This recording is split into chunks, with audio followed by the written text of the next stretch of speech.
Le monde bouge à grande vitesse. On sent qu'on est au stade d'une grande mutation et les cartes se redessinent et finalement, ce sont les faibles qui vont se faire écraser davantage parce que les forts cherchent à se maintenir.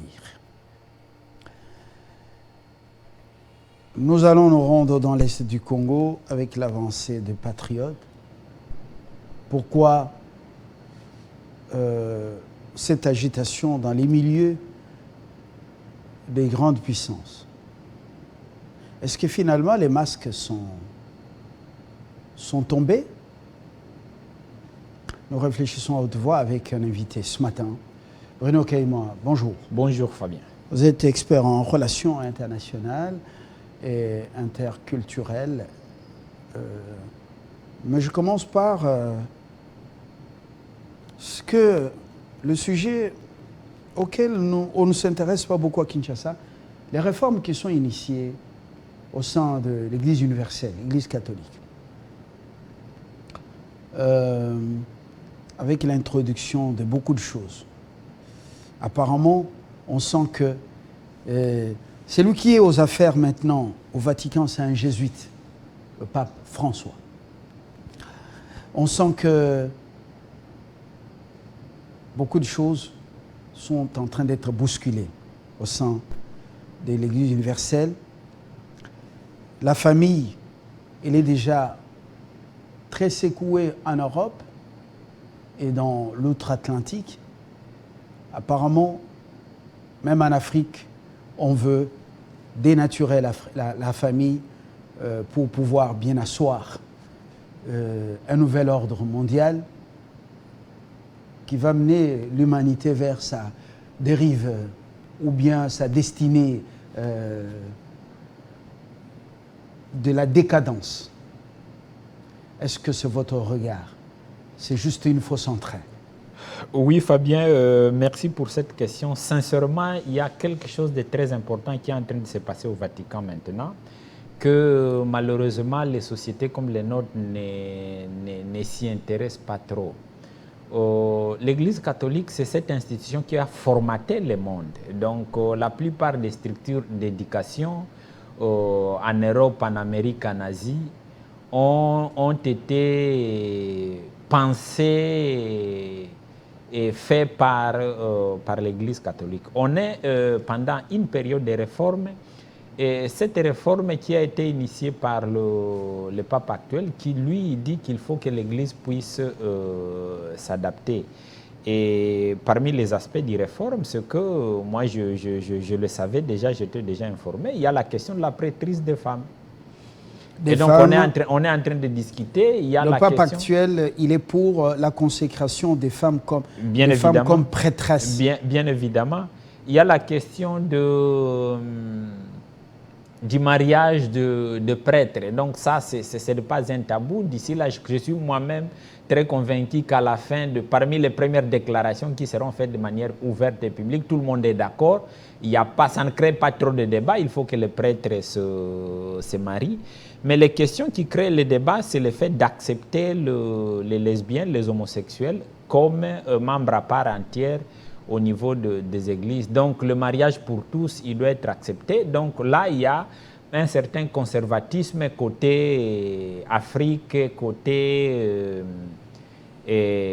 Amérique latine parfois, et côté Asie. Lors de l'une dernière émission que j'avais avec Jean-David Kilolo, j'avais soulevé la question de la dernière déclaration du cardinal Ambongo avant qu'il ne s'envole pour le Vatican. Parce que les hommes des églises, à un certain moment, ils ne disent pas quelque chose par hasard. Ils participaient à une grande cérémonie qui était organisée par l'association des familles de l'Église catholique. Et c'était au stade de l'ISPT. Et là, il avait dit que l'Église congolaise n'est pas prête, l'Église de la RDC n'est pas prête à ouvrir la porte au mariage pour tous. Je ne sais pas, donc ça montrait déjà ce que serait la position du cardinal Ambongo au niveau du débat qu'il y a aujourd'hui. Mais ce que moi je dois vous dire, c'est que ce sont des réalités qui existent. Moi-même, j'étais dans une banque ici à Kinshasa, j'étais en train de faire certaines opérations et j'avais trouvé un monsieur qui arborait les emblèmes gays. Je m'étais dit, bon, voilà les réalités, ce sont des types d'institutions qui vous imposent des réalités parfois beaucoup plus compliquées. Mais ce que je peux dire à mes compatriotes, c'est de dire, dans la société humaine, la famille reste la cellule de base de la vie. On ne doit pas blaguer avec la famille. Aujourd'hui, si vous allez aux États-Unis, si vous allez dans plusieurs pays européens, on a détruit complètement la valeur de la famille au niveau de la société humaine. Il faut faire attention avec ça. Il y a des familles monoparentales, il y a des familles où il y a des parents à location. Moi-même, je l'avais vécu quand j'étais en Espagne. Donc, une personne va dans un hôpital. Si c'est une femme, il commande les spermatozoïdes, on lui met, il a son enfant, un enfant qui n'a pas de peur bien connue, et il arrivait que dans la suite, cet enfant commence à réclamer qui est son père, parce que quand il va à l'école, il voit les autres, c'est soit le maman qui vient les chercher, c'est soit le papa qui les cherchait. Et pour résoudre cette question, on avait créé la situation des parents en location. Donc la maman engage une personne qui va jouer le rôle de papa. Donc ce ne sont pas des science-fiction, ce sont des gens. Et dans le débat, il y a des gens, je me rappelle un cas beaucoup plus précis, une femme avait pris un papa à location qui était un Ukrainien, je me rappelle très bien. Et cet Ukrainien était bien payé par cette femme et avait trouvé un autre emploi. Il voulait partir. Et cette femme avait dit, non, écoute, tu ne sais plus partir parce que l'enfant se comporte très bien depuis que tu joues. Et il y a toute une association qui était derrière la femme. C'était la fin de mes études. Je ne sais pas comment l'histoire s'était finie. Et donc, le monde est en train de nous amener dans cette direction-là. À nous de savoir si nous allons savoir protéger nos valeurs ou nous n'allons pas le protéger. Attendons la fin du synode pour voir ce que sera les décisions finales. C'est un synode très déterminant pour les restes, pour l'Église catholique. Pas seulement pour l'Église catholique, mais c'est pour le monde entier. Je vous dis bien que c'est pour le monde. C'est pour la première fois que, depuis les 50 dernières années, où moi je sens qu'il y avait une réunion au Vatican, où la plupart des évêques n'avaient pas la même opinion. Donc il y a même, le pape a interdit à ce qu'il y ait des déclarations des presses de tous les participants. Mais il n'y a pas longtemps, il y a 4 cardinaux qui se sont retirés pour faire une déclaration à la presse. Et donc, c'est parce qu'on ne suit pas les choses de très près. Moi, je suis très attentif à ce qui est en train de se passer. Et il serait intéressant qu'il y ait de l'éveil, que les gens comprennent le monde dans quelle direction. Parce qu'on risque de nous emballer dans les choses, justement. Apparemment, le pire risque d'arriver à l'Église universelle par l'actuel pape. Est-ce que le pire va arriver par les canaux de l'actuel pape? Bon, La consécration des femmes comme prêtresses, bon, là, l'Église anglicane le fait déjà, pas assez de soucis. Les prêtres, évêques, tout ça, mariés, qui vont rester au couvent ou bien rester dans leur maison d'habitation, maison de famille.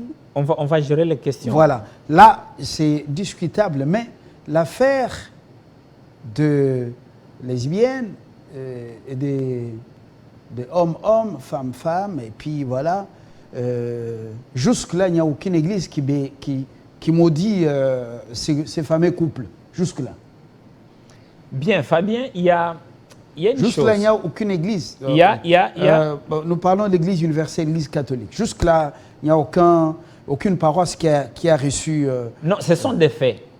Officiellement, on ne les fait pas, mais il y a des gens qui ont ce comportement-là. C'est pourquoi il est pragmatique. Donc, moi, je ne les défends pas, mais je les trouve quand même pas pragmatiques. Les gens sont sous-informés dans notre monde, Fabien. Ça, j'insiste, je martèle. Je félicite le courage du pape actuel qui est en train de vous dire ce que les autres papes ne vous ont pas dit. Donc, lui, il est en train de dire la vérité. Son pragmatisme, c'est ce qui se fait dans Moulili, Abimisango, comme ça, il s'alama au grand jour. Laissez-moi vous dire juste vous raconter une petite histoire. J'étais dans un groupe WhatsApp. des gens qui discutaient sur la question des stratégies et beaucoup plus d'intellectuels. Et il y avait un débat beaucoup plus intense. Et un des administrateurs de ce groupe WhatsApp, c'est Abbé Bala, que vous connaissez, vous avez l'habitude de le recevoir ici. J'avais posté le titre d'un livre.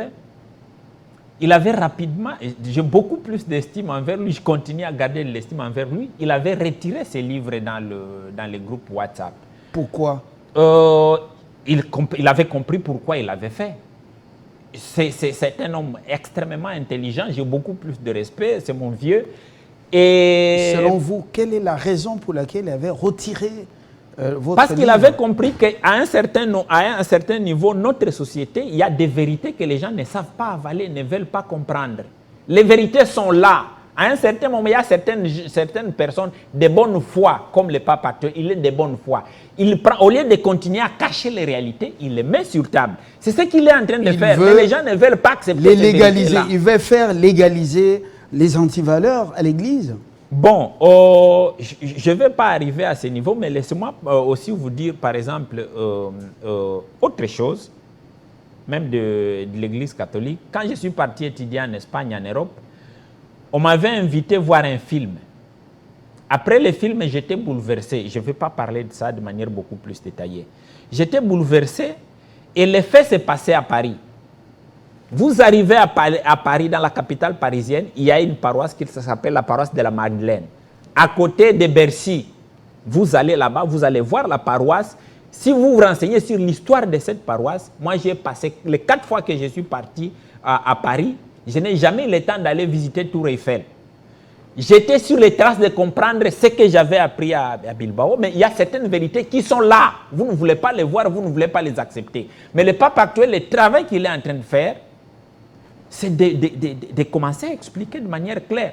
Aller à l'église de la Magdalene, il y a une vérité qui avait fait à ce que la même chose que je suis en train de dire ici, Abbé Bala avait retiré mon livre que j'avais mis sur le groupe WhatsApp, est en connexion avec, et c'est un Espagnol qui m'avait donné le livre pour dire, un Basque, vous étiez venu chez nous, je crois que ce livre vous sera utile.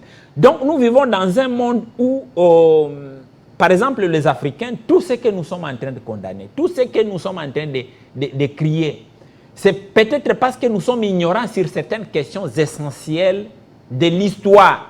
Nous oublions l'histoire, on nous a trompés, on nous a amenés, on nous a raconté des faussetés. Et à un certain moment, quand on commence à vouloir corriger ces faussetés, ça ne passe presque plus. Le pape actuel, vous savez, pas seulement ça, mais il a réuni les chefs des religieux des juifs et puis les chefs musulmans. Ils ont lancé à la République, aux Émirats arabes unis, un espace d'une réunification religieuse qu'on appelle la maison d'Abraham. Ça, c'est un autre projet que les gens ne comprennent pas pourquoi il y a ça. Nous sommes en train de partir dans quelle dynamique? Ce sont des faits. La maison d'Abraham, pour quelle finalité? On veut unifier les religions. Ce n'est pas de la science-fiction, c'est une réalité. Ce n'est pas moi qui invente, moi je dis seulement ce qui est déjà largement avancé. Et qui a construit, qui est l'architecte de ce projet, c'est un Ghanéen. Vous allez sur YouTube, taper Maison d'Abraham aux Émirats arabes unis, allez dans le fond du projet, vous allez comprendre comment le monde est en train de bouger. Allons-nous continuer à rester dans le fausseté qu'on nous avait dit dans le passé? Bon, ça c'est peut-être un sujet qui peut nous prendre beaucoup de temps, Fabien. Bon, je ne veux pas qu'on y aille plus loin parce que vous-même vous avez dit il y a des choses que vous ne voulez pas dire. La raison pour laquelle Abbé avait retiré votre livre du groupe, c'est pas, je ne veux pas vous presser pour le dire. La paroisse de la paroisse de la Magdalene à Paris. Rentrez dans l'historique. De quoi s'agit-il? Oui. Pourquoi les noms et la suite? Voilà, les noms dits, vous les connaissez. Oui. Pour l'instant, je ne vais pas continuer dans cette digression. J'ai dit une fois sans trait. Oui. Et puis, voilà, on attend les résultats du synode, mais il faut rester prudent parce que maintenant, là, nous sommes en train d'aller vers des jours très compliqués, même pour l'Église du Seigneur. On sent que quelqu'un prendrait la place au sein de l'Église, en train de trôner c'est compliqué. Je ferme la parenthèse. Merci Fabien. Les jours à venir sont très, très, très dangereux, même pour ceux qui ont la foi. Je suis en train de le pressentir. Je suis les infos, j'ai des inquiétudes. Il faut être informé. La Bible dit la vérité vous rendra libre. Si vous connaissez la vérité va vous rendre libre. Et la seule vérité, c'est Jésus-Christ. Le reste, c'est aléatoire. Oui. Alors, nous allons dans l'est du pays. Les patriotes battent, ils frappent l'ennemi. Ce matin, on nous disait qu'ils étaient dans les alentours de Rutshuru. Alors, pourquoi cette agitation? Vous êtes un internationaliste. Agitation des Américains, des Européens et puis de quelques Africains. Oui, Fabien, la question que vous me posez, elle est importante et essentielle. Vous savez, nous sommes dans une société où la prise de conscience, elle est en train de croître. Les Congolais sont en train de découvrir les différents mensonges qui ont été distillés et ils sont en train de prendre conscience. Et voilà qu'il y a un groupe de jeunes patriotes, les Wazalendo, qui sont décidés à mettre fin à cette humiliation que nous avons connue. Pourquoi les puissants sont agités? Parce qu'ils sentent que la conscience, quand un groupe de gens prennent conscience, ils finissent toujours par se libérer de la domination.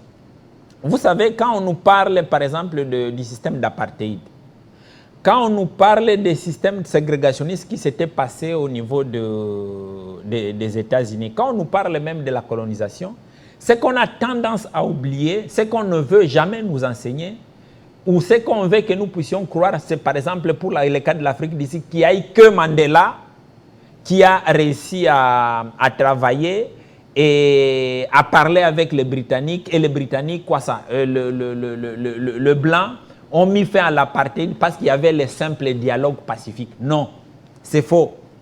À côté du travail que Mandela était en train de faire, non un travail non violent, il y avait aussi d'autres groupes qui étaient en train de lutter, qui étaient en train de se battre pour mettre fin à l'apartheid. À côté de Martin Luther, ce qu'il avait fait, son discours de la non-violence, il y avait le Black Panther qui était en train de travailler. Oui, un téléspectateur, je ne vous interromps pas, au Cameroun, à Douala, a déjà consulté la maison d'Abraham à Abu Dhabi, symbole de la tolérance religieuse. C'est fantastique, le cadre est séduisant. Et puis, docteur Denis, il est déjà allé là, il a consulté. On présente la maison d'Abraham. Alors, il y a beaucoup de choses qui se font dans notre ignorance. Nous devons connaître ce qu'il y a, avoir l'information. Sinon, nous risquons d'être emballés dans une histoire qui va nous faire perdre la foi. Alors, c'est une parenthèse. Revenons. Oui, on est en train de parler de Wazalendo. Et donc, à côté du travail que Luther faisait, il y avait le Black Panther. Mais quand on vous parle de l'histoire des États-Unis d'Amérique et la fin de l'apartheid, on ne veut pas soulever cette histoire. Parce que, Fabien, quand vous devez organiser une résistance, elle doit être multidimensionnelle. Ça veut dire quoi? La résistance ne doit pas seulement être politique.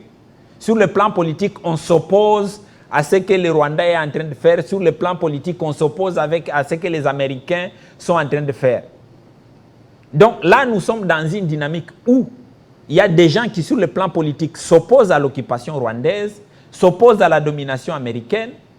Oui, des politiciens, mais il y a aussi des jeunes patriotes qui s'engagent dans une dimension militaire. Il doit aussi y avoir des gens qui s'engagent dans une dimension culturelle. La dimension culturelle, c'est quoi? C'est de ne pas accepter qu'on soit toujours en train de vous mentir de manière continue. Et donc, on ne doit pas être des victimes de Ubwenge, du criminel Paul Kagame. Et donc, on doit avoir un esprit qui cherche les vraies informations. La Bible dit, la vérité vous rendra libre. Il faut la chercher. personne ne va vous la donner de manière beaucoup plus facile. Donc nous vivons dans un monde où les mensonges ont pris le dessus. Et alors il faut chercher la vérité. Il doit y avoir la résistance sur le plan économique. Ça me fait toujours mal de voir à Kinshasa des produits rwandais être vendus dans des supermarchés. Chaque fois que je suis dans un supermarché, je trouve que le produit qui est en face de moi est made in Rwanda, je ne le prends pas. Même s'il était déjà dans le panier. Et donc, c'est une résistance économique.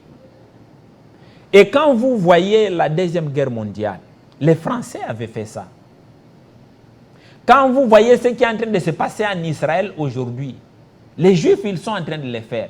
Quand vous voyez ce qui se passe en Ukraine, ils sont en train de le faire. Mais ce qu'ils ne peuvent pas permettre, c'est que nous puissions aussi le faire. Parce qu'ils savent que si nous nous engageons dans la voie de multiplier les actions de résistance, il n'y a qu'un seul issue, nous serons en mesure de nous libérer. De nous libérer de ces jours où nous ont placés ces dominateurs. Ce sont des hommes, Steve Biko l'avait bien dit, que le seul danger pour une personne qui est opprimée, c'est la mentalité qu'il a, mentalité d'opprimé. Il est important de changer la mentalité, de commencer à se comporter comme les Wazalendo. Donc chacun d'entre nous doit être un Wazalendo. Les Wazalendo dans le domaine politique, les Wazalendo dans le domaine militaire, ceux qui sont sur le terrain, les Wazalendo dans le domaine culturel, les Wazalendo dans le domaine scientifique, les Wazalendo dans le domaine économique. Et donc, nous avons grandement besoin de Wazalendo afin que nous soyons en mesure de défendre ces grands et beaux pays. Alors, il y a Ourou, quand on tue les Congolais, Ourou connaissait un facilitateur, mais on sent qu'il sort de son silence. Pour lui, c'est les solutionnements politiques. Donc il faut un dialogue, comme l'apprenait autrefois Antonio Guterres. Le communiqué de l'ambassade américaine, c'est il redoute la dégénération de la situation. Ils sont toujours prophètes de malheur. Alors finalement, est-ce qu'il faut les écouter ou il faut fermer les oreilles, aller jusqu'au bout? Oui, sincèrement, moi j'ai été très surpris par la déclaration de Ourou. Il fait la honte de l'Afrique. Et je crois que même son père, Jomo Kenyatta, dans sa tombe, il a dit bouger parce que, bon, il s'est comporté à un porte-parole de puissance occidentale. C'est ce que j'étais en train de dire. Donc, là, tout le monde a été surpris de voir qu'il y a déjà une dynamique qui va vers la vraie libération en République démocratique du Congo.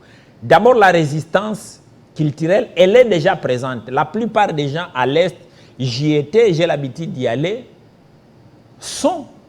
ne sont plus des gens qui se laissent facilement manipuler. Sur le plan culturel, en tout cas, la plupart des jeunes au niveau de l'Est savent ce qu'ils font. Sur le plan militaire, voilà qu'il y a des groupes très engagés comme le Wazalendo.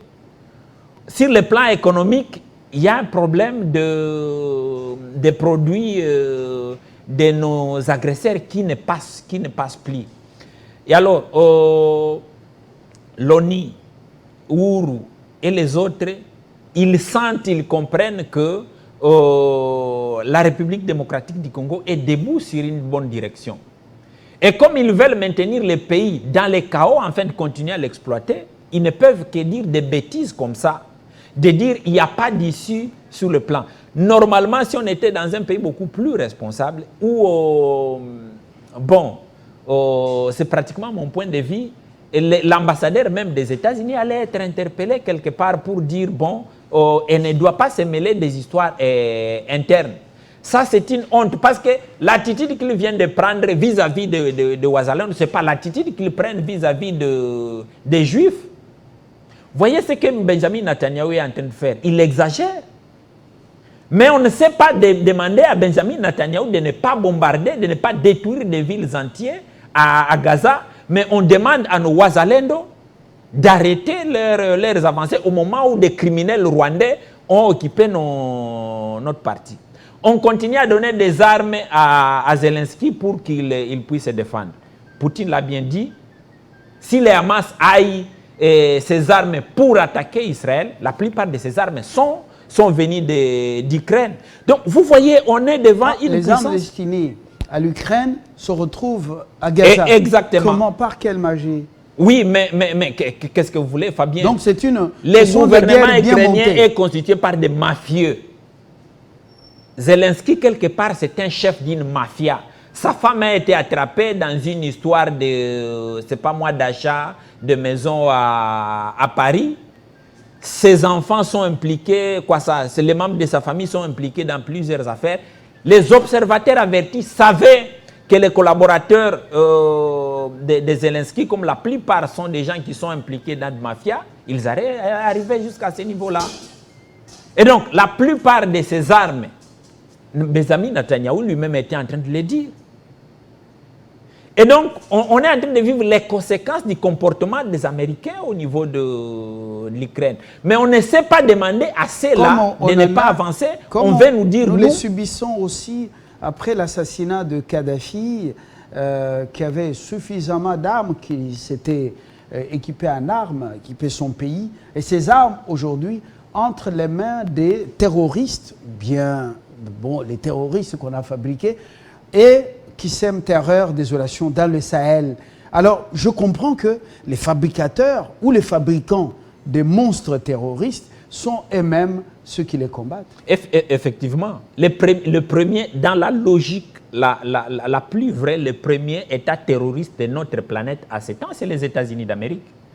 Voir les comportements qu'il a affichés pendant les 30 ou les 40 dernières années. En Afrique, c'est aussi la France. Voir l'attitude qu'il a affichée. Écoute Fabien, il y a une histoire que je venais d'apprendre récemment où vous imaginez un chargé d'affaires du président français sortait avec la femme de Bokassa, avait engrossé même la femme de Bokassa. On intimidait Jean-Bédel Bokassa, le président centrafricain. Le niveau de terreur qu'ils ont créé chez certains présidents africains.